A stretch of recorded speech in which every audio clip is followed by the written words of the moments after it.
動でお風呂を沸かします。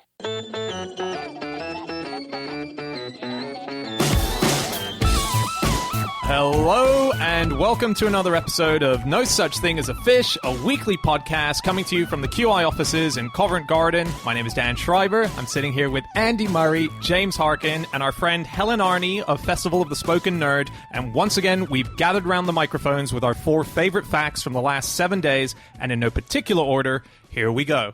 Starting with you, Helen. My fact is, tomorrow will be the longest day of your life. What do you know about my life that means the tour is going to be so terrible?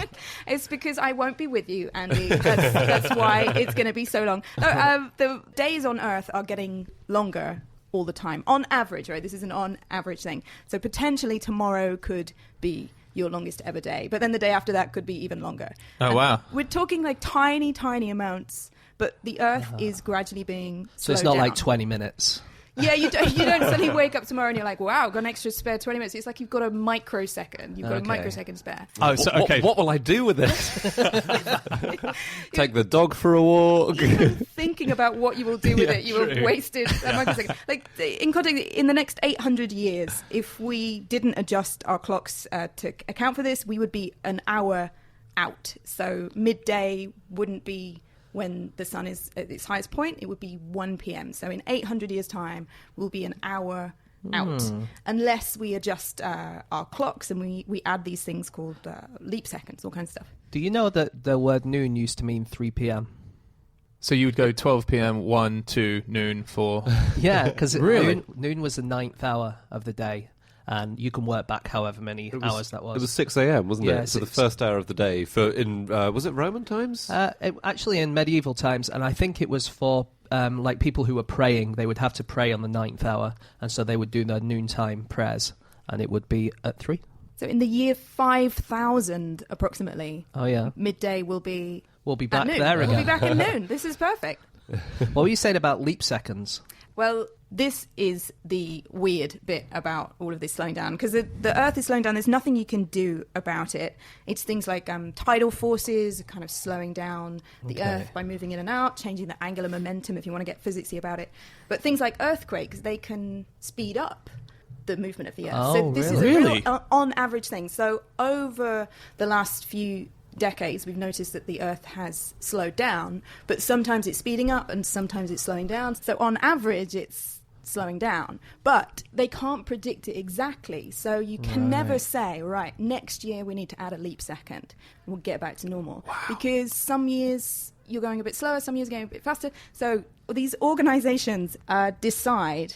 They're kind of like the real Time Lords. They decide when we're going to add a leap second. There's a guy at the National Physical Laboratory, which is down in South London, and he's kind of in charge a little bit of this kind of measurement of the time.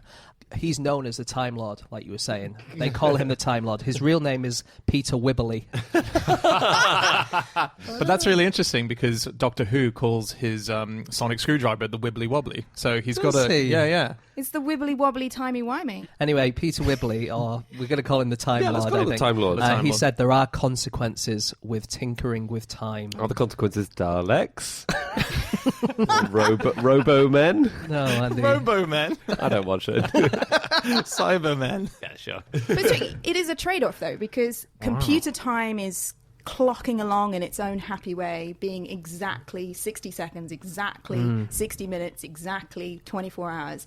But the Earth is doing something a little bit different. The Earth is doing 24 Doing its hours, thing. 1 second every couple of years. And the thing is, if we do change it, then we need to tell the computers as well. Yeah, Right. and that's where it goes horribly wrong. Because they can only tell you 6 months in advance they're going to add a leap second. All of the stock exchanges are now computerized. And 1 second, adding 1 second to one computer and not adding it to another means that all of the financial transactions happening in microseconds can be exploited. Suddenly, the stock exchanges can go. Wow. Is there a thing, Andy, about the number or the average time that people hold onto a share is like 0.01 seconds or something? Something crazy. Because they all happen so quickly and so microtransactions happening all the time. Like you or I might own 10 shares in Tesco's or whatever. I certainly have. I was very worried when the quarterly figures came out. But companies will have, 100 or 1,000 shares in Tesco's for a I microsecond. don't think there are 1,000 shares in Tesco, James. I'm pretty sure I own more than a tenth of Tesco. There is actually a big international argument about whether we keep the leap second, though, because the US and France want to abolish leap seconds because they're incredibly annoying. But Britain, Russia, and China say that the technical challenges should be manageable, right? Yeah. We should be able to handle this. But this last leap second, quite a few GPS receivers knocked out. Apparently, in the 2012 one, Reddit was down for 40 minutes, which was incredibly upsetting. 2015, Twitter, Pinterest, and Instagram and Amazon were down for about an hour or something. Did I not read that they had to ground all Qantas's flights for about an hour or something? Yeah, it was 2012. Their booking system went AWOL because the systems couldn't cope with this added second in the middle of the night. There's a thing, I don't know too much about this, but you guys might. Anna was telling me this, that because someone I used to know. So basically, obviously, every planet has a different amount of day to Earth. Well, they're not all 24 hours. Yeah. So all the NASA scientists who are working on the rovers on Mars have to adjust their clocks to be doing a work schedule on Mars time. So they work on a Mars day. That's cool. Yeah, it's like 26 hours or something? It's not that different. Yeah, it's not that similar, different. yeah. Yeah. But it starts to really mess you up. I found a really cool measurement. So I was looking into different measurements of time and found a few surprising ones that I didn't know were real things. Like, for example, I would always hear an American say, "I'll be there in a jiffy." I didn't know jiffy was an actual unit of time. What? Yeah, jiffy's an actual unit of time. It's 0.1 seconds. Really? Yeah. Another unit. Do you guys know how long a moment is? So I got this from a guy called Haggard Hawks, at Haggard Hawks. He's on Twitter. Right. In medieval Europe, 90 seconds is what a moment was defined as. Okay. Be there in a moment. Cool, I'll see you in 90 seconds. That's Is what that it right? was. That's according to this guy. He runs a really amazing blog about words that are no longer used. It's a really nice kind of Twitter I read account. once that a moment now is like 3 seconds or something. And Isn't that how long you have to be hugging someone for it to be uncomfortable? yeah, it is. It was a similar study. It was some kind of study about hugging, and it was like how long the average hug is until it gets a bit awkward. And they said it was a moment, which is 3 seconds. And then they said a lot of other things in your body also last for 3 seconds. I can't remember what it was. It was So I don't think it's universal, because I think if James and I hugged, it'll be awkward after about 0.2 seconds. wow. In a jiffy.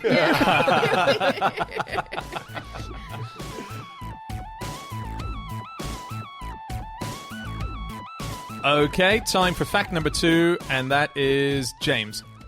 Okay, my fact this week is that in 1457, men with moustaches were banned from Dublin. This is such a cool fact. What? Why? They didn't like Irish people. Yes, it was Irish people. wasn't it? Weirdly, with it being Dublin. But because Dublin was owned by the English at the time, just the area around Dublin. The rest of Ireland was run by the Irish. But the area around Dublin was run by the English. It was called the Pale, which is where we get the phrase beyond the pale for something that's crazy, something that was outside of this pale area. And what they didn't want was Irish people in the town. But if an Irishman did kind of get in there, how would you know it was him? Well, they all had these moustaches. So if there was an English person in the Pale who had a moustache, you didn't want him there because everyone would think he was Irish. Right. And that was a problem. The ordinance said men with bardies above the mouth were not allowed, and bardies meant beards. So any beard above the mouth. So you have a beard above the mouth, Dan. No, I don't. But he's also got a beard below the belt. He's He got a has. beard. I've got a bit of growth. I wouldn't say it's fully formed. That counts as a bardie to me. Really? I'm afraid so. Well, they even had a rule about this. It was so that this same rule was so that the said lip be at least shaven within 2 weeks. So if you haven't shaved for 2 weeks, that's what counts. Because Okay. amazingly, at the time, they did not have a word for moustache. So they had to say if you have any beard above the mouth or hair on your upper lip. They had no more concise way of saying moustache. One thing I love about this is I'm quite obsessed with facial hair and beards in the sense that I'm really fascinated by it because I can't have it myself, and I'm also fascinated by it and I don't really want it near me. It's like nuclear power stations. I know that they're really great and lots of people like them, but I just don't want one pressed up against my face. Like a nuclear power station. Yeah, exactly. But I'm absolutely obsessed with beards, and I've got some adverts that I dug up about quack beard growing solutions that were sold by Victorian quacks in order for people to grow a beard, because beards were supposed to be for health, so they would filter out the bad air, and they would apparently it was when people still thought that diseases were carried by bad smells instead of by contact, so you would stop the bad smells getting into your mouth, blah blah blah. So people would get a beard on prescription, and if they weren't able to grow a beard, they would get like a beard generating liquid that they could smother over themselves. That's so funny. That's amazing. So yeah, beards were like for health. That's very Healthy cool. beards. But then they went really out of fashion at the end of the Victorian times. Yeah. And there was a study in 1909 about how moustaches harbour germs. And this was the New York Times. This was a French study they were quoting. It said, a Parisienne, as in a female Parisian, allowed herself to be kissed by a clean-shaven man and then by a bearded man. And the clean-shaven man had left a small quantity of harmless particles. His rival's kiss had colonized the lady's lips with the bacilli of tuberculosis, diphtheria, pneumonia, and numerous other unpleasant microbes. Where did they get this bearded man? They just dredged him up from the Seine. That's incredible. Because, this is brilliant because in the Journal of Hospital Infection, they went and swabbed some men with beards and some men without beards. Yeah. And the men without beards had MRSA on their faces. And the people with beards did not have MRSA. Yeah, but they had tuberculosis, cholera. Arguably, it's because all the other bacteria, they had tons of bacteria, but it was producing toxins that was then killing off the nastier bugs. It was good bacteria. Yeah, so it's like penicillin. Penicillin kills off other bacteria because it produces toxins. I found a survey result from 2010 of what people in Britain recognise as the most famous moustaches in the world. Right. I think there's one. Interestingly, Hitler's not on the list. You're kidding. Hitler's not on the list. Fix. Yeah, total It's the fix. most famous- Total fix. Yeah. So, in at number 1 with 24%? Chaplin. No. Chaplin is in at 5. Give us a clue. Clue, artist. Picasso. Dali. Dali. The Picasso moustache. Famed. You panicked. I did. I could see Andy was going for it. I was like, I need to get in here fast. And then I just, oh my God. And just quickly at number 2, in at 18%. Picasso? Nope. Clue, we need a clue. Genre. Clue, sportsman. No. Big Daddy and Haystacks with the white moustache, whatever. The one with the wrestler with the white... Yes, you got it. Kidding. Hulk Hogan. Yes! Hulk Hogan. Hitler's moustache is way more famous than Hulk Hogan's more, moustache. Definitely. Yeah. Someone else missed out on the list of most famous moustaches, which is the South Korean striker Kang Soo-il, who very recently was suspended for 15 matches because he was found to have steroids in his system, which he blamed on a moustache growing cream that he had been applying to his face. Yeah. Did you say Korean football player? Yeah. He okay, was. because I've got the same thing as a Japanese football player. Well, a few years later, No. a Japanese rugby player missed the World Cup. Yeah. Exactly for the same reason. He said he was Steroids, trying to grow yeah. a mustache, and he was using this kind of thing that had, It seems that I've never heard of modern day moustache cream. Yet in Korea and Japan, apparently this is a thing. Clearly, if they're using it as an excuse, then it has at least some traction there. Yeah. There are a group of people in Japan called the Ainus. Grow up. Did you? Grow up, kids. What's wrong with you? Grow up. And they're heavily moustached, often. So the hairy anals. Honestly. So the Ainus, they have these really long moustaches, and they are often said to carry a moustache stick around to lift the moustache when they're eating, so they don't get Guinness or whatever inside their moustaches. That's very cool. Now, it was first described by a guy called Edward S. Morse when he went around Japan in the 19th century, but it turns out that it isn't a moustache stick, it's a prayer stick, but they do use it to lift their moustaches, so it kind of is a moustache stick as well. What's a prayer stick? It's a stick you use for praying. Is it like an antenna to God? I don't know. I imagined it would be like, like prayer bowls in Buddhist countries where you would take the bowl and you would make it make a ringing noise and it would help you meditate or something. I imagined it was like that, but I really don't know.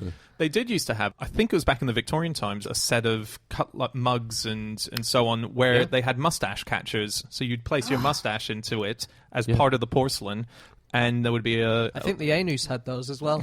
I think so, moustache cups. So maybe that's where... Those are big. Yeah, we had some of those on QI TV show. Oh, really? And some of the spoons as well, which have a little hole. So it's like a normal spoon, except it's got a cap over it with a hole cut out of it. So you can pour soup onto one half of the spoon and then strain it through the hole. So you get none in your moustache. Wow. And that Very sounds handy. incredibly practical, just from a kind of sippy cup kind of perspective. Yeah. That to have that would mean you I know. don't- I'd you like one don't get it all. myself. Yeah, I'd love Yeah. one. I've got another stick beard Okay, go on. fact. Oh, yeah. Facial hair stick fact, which is we mentioned the popularity of beards in Victorian times. In the early Victorian times, they were incredibly unpopular, and then they kind of reached peak beard in kind of the 1890s. But to give you an example, in the 1840s, only one member of Parliament had a beard, and it was George Frederick Muntz. And this was really extraordinary, not just because it looked like a toilet brush attached to the bottom of his face, but at the time, beards were the mark of a tramp, revolutionary, or charlatan. So he used to carry a stick with him. And I've got this, although he was a large man, he would carry a stiff cane with him at all times to answer any insults he encountered on the streets from people who accused him of being either a crank or an artist. Even worse. I thought I'd look at some other things that happened in 1457. Oh, cool. Nice. Just a few things. Pope Paul II died in a melon-induced apoplexy.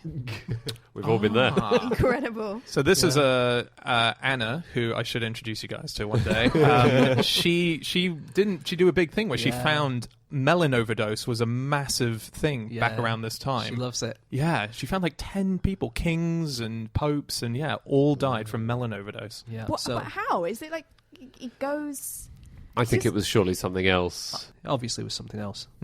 Yeah. Some other things. Vlad the Impaler made his first raid into Transylvania in that year. Golf was banned by James II of Scotland. Wow. And in 1457, a sow, a pig, was convicted of murder and sentenced to be hanged by the hind feet from a gallows. Her 6 piglets were found to be accomplices, but as no evidence was offered against them on account of their tender age, they were acquitted. Wait, but being hanged by your hind feet, wouldn't that be just like a bungee jump?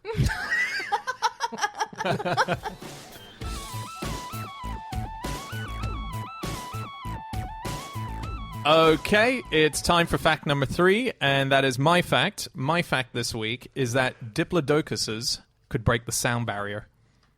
The dinosaur. It was so fast. Yeah. Was this like the days were shorter, sound travelled a lot slower? I know. Is that what it was? So the actual answer is that they had a little whipping system at the end of their tail, and they would whip it so fast that it would break the sound barrier. Little sonic boom created. And we know this, apparently, according to scientists, because they've been doing these computer simulations where they've been recreating the dinosaurs. And one of the consequences of putting this thing together, the simulation, is that when the dinosaur's tail did this movement, it moved at such a speed that it breaks the sound barrier. So obviously it's hypothetical. We don't have Diplodocuses to check it out on. But supposedly they broke the sound barrier. I find something crazy that something that large, because I think, unless I've made it up, there are a few sort of smaller animals that can break the sound barrier. But outside of that, I've never heard of something natural, a living thing, breaking the sound barrier. Yeah.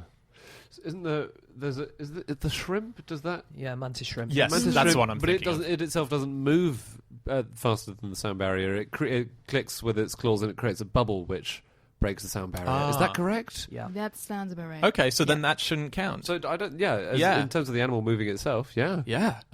It's fantastic. And it's a Diplodocus. I mean, that's... Well, I think it's a Diplodocus, isn't it?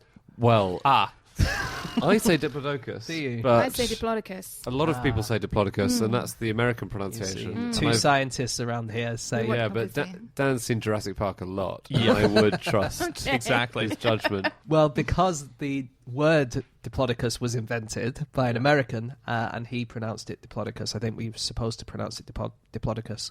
But actually, I do concede that Diplodocus is a nicer word.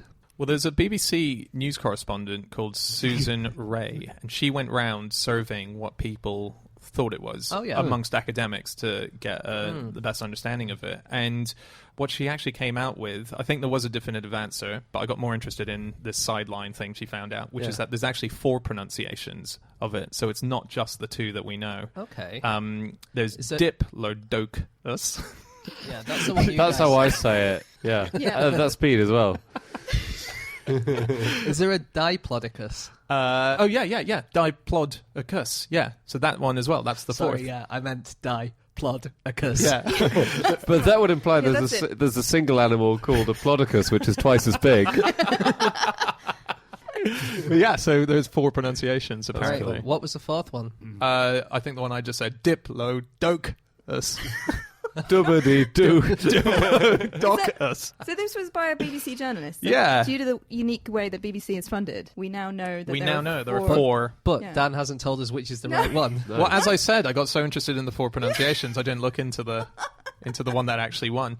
And it was named after Andrew Carnegie. One of the first dinosaur specimens was What, named Andrew after. Diplodocus Carnegie? One of the most wealthy men ever. Yeah. Can you explain how it was named after him, though? Well, it was called Diplodocus Carnegie, the Oh, first I specimen. see. Yeah, the scientific name it was given. Yeah. And he invested a lot of money. I think he gave Dippy the Diplodocus to the Natural History Museum, the plaster cast. Okay. It was him who presented it. Yeah. And he was very instrumental in spreading the amazing news about this dinosaur around the world. He was fascinated by them. Yeah. That's it. Just speaking of Dippy, so Dippy obviously originally had a different tail. I think it was on the ground, and then they realized that Diplodocuses probably had them raised up, so they had to redo it. So they had to do remolding of it. Yeah. So the person who did the molding of it was the same guy who did Jabba the Hutt for That's it. Return of the Jedi. Really? Yeah. His name is John Coppinger. That's a great That's fact. really That's really cool. Yeah. I know this because someone we work with, Steve, helped to work on it. So this guy not only did Dippy, but he did Jabba the Hutt, and he did a lot of the aliens in Fifth Element and Cool. Harry Potter and so on. I love the aliens in Harry Potter. They were so good. It was a curveball, but it was the right moment.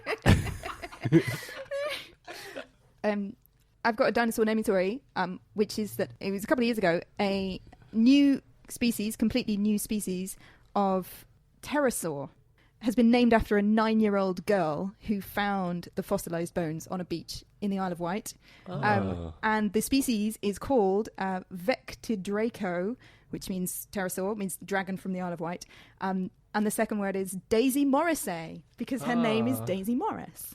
And so she's a 9-year-old girl who has a dinosaur named after her because she found the bones, she collected them up, Amazing. she handed them in. That's very cool. Best bit about this, when she actually found them, she was only 4 years old. Wow. And she started fossil hunting at the age of 3. I've been looking for fossils in the Isle of Wight as well, and I've never found any pterosaurs. Because bloody Daisy Morris has got there first. She's had years head start. She's been going for like 10 years Yeah, now but I'm hunting a these lot things. older than her. My eyesight might not be as good as it used to be. That's the but thing, she's closer to the ground. Yeah. You can't move as fast on the Yeah. uncertain terrain, James. Yep. I was reading about the sound barrier and breaking the sound barrier. Yeah. The first man to break the sound barrier is still alive, which I did not know. Chuck Yeager. Yeager. Yeah. Great name. That's an amazing name. And he was 24 when he became the first man to break the sound barrier. It's really... That's And very he's young. what, 89 now? He's 92. 92. Yeah. And because he used to be a fighter pilot, he flew in the Second World War, and he had amazing adventures, as you would expect.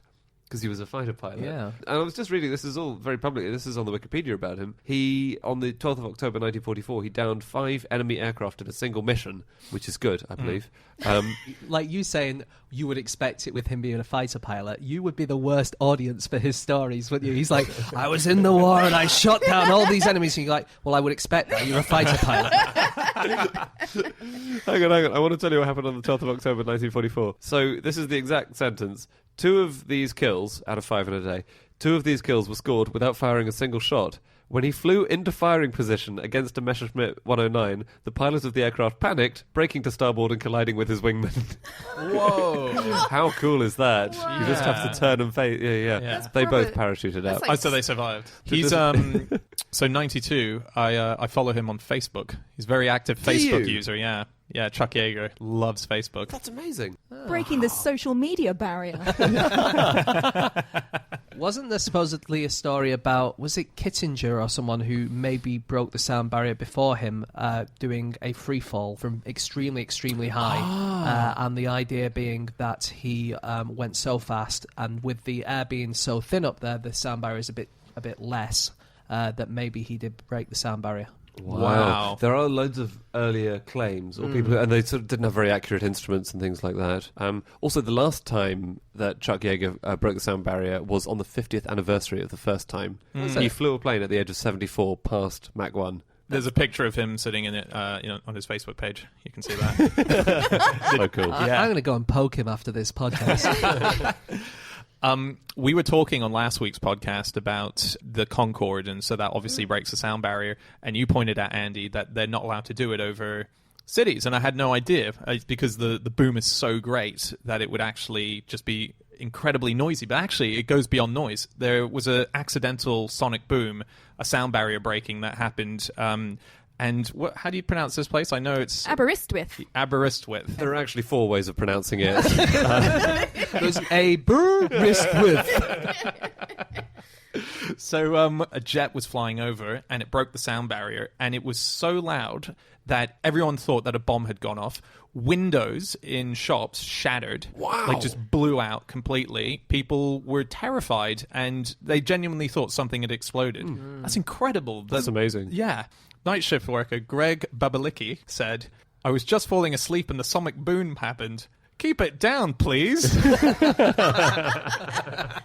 Isn't that what happened with the meteorite in Chelyabinsk as well? It broke the sound barrier and it caused a massive kind of smashing of windows and stuff. Wow. So when the dinosaurs were wiped out, allegedly by this giant meteor, were they all just like, wow, those Diplodocus are whipping up their tails of storm? Okay, time for our final fact of the show, and that is Andrew Hunter Murray. My fact is that more and more scientists are describing their findings as astounding. Right. So this is a study of scientific papers from the last 40-odd years, and it's by the researchers at the University Medical Center of Utrecht in the Netherlands. There are actually 4 different ways of pronouncing that. And so they found that in scientific papers that are published, more and more researchers and scientists are putting positive words like novel or amazing or spectacular into descriptions of their works. And they're also using other descriptive words a bit more. So amazing, assuring, astonishing, bright, creative, encouraging, enormous, excellent, groundbreaking, innovative, phenomenal, reassuring, which I like, and robust and spectacular and unique and unprecedented. And novel, the word novel now appears in 7% of papers in PubMed, which is this huge online database of papers. And the researchers have jokingly said that at this rate, every paper will be described as that by the year 2123. Right. There was a guy who wrote a book about weird newspaper articles from the 19th century, and he, I think, searched for a singular coincidence or a singular example of something, which obviously should mean it only ever happened once, but they used it all the time in Victorian times. That's great. Yeah. Who was saying? Was it one of you who was saying about Sherlock Holmes stories the other day? I was talking to someone about this, and they pointed out that every single Sherlock Holmes story starts with Watson saying, "In all the cases we ever dealt with, This was the most singular, this was the most extraordinary. So there are a couple of flaws in this study because it's based on certain words, so it doesn't take into account all language. But they do think that it genuinely highlights an actual problem with scientific language. But is it a problem? Is it a problem that scientific papers are using the language of discovery for their discoveries? Yes. I'm on your side, actually. Like, I read a headline that was scientists left, and then this is the quote, gobsmacked by astounding Pluto images. So, yeah, you would be gobsmacked and astounded by Pluto images. Yeah, but I don't think you would be if you had sent a camera to look at Pluto. As in, you'd be gobsmacked if you'd never sent a camera to Pluto and the images arrived. But Where did that camera go? This I is left typical the of you, GoPro on my Andy. shelf. Oh, no. Well, you would expect that. You work with Pluto. So the word astounding comes from thunder, tonere, and it means like to leave something thunderstruck. Where does the word gobsmacked come from? I think it's just being smacked in the gob. There's another cool thing about scientific language. So they've it's analysing scientific language, looking at word frequencies and things. There was a scientist called Diederik Stapel who got the nickname the Lying Dutchman because in 2011 he admitted that he'd made up a lot of data. He's a psychology researcher. And researchers at Cornell University in New York looked at his papers, and they knew which ones were fake and which ones the data was fake and which it was real.